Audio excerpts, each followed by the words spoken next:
এই যে এই সানফ্লাওয়ার কেকটা দেখছো, অথবা এই চকলেট কেকটা, বা এই রেড ভেলভেটটা, অথবা আমার ফেভারিট এই ডোরেমন কেকটা, এগুলো কিন্তু কোনো মিয়মোর বা মঙ্গেনিস থেকে কেনা নয়। আমার এক দিদি হোম বেকার, সো দিদি নিজের হাতে বাড়িতে বসে এই কেকগুলো বানিয়েছে। সো আগের দিন সময় সুযোগ করে সোদপুর বিটি রোডে দিদির বাড়িতে চলে গেলাম কেকগুলি ট্রাই করে দেখতে।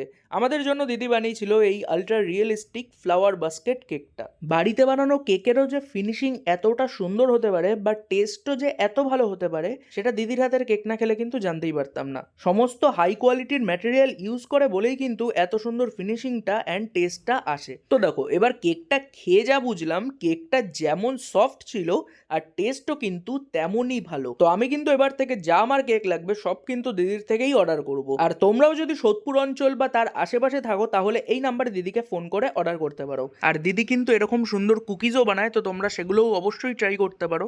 তো চলো, টাটা।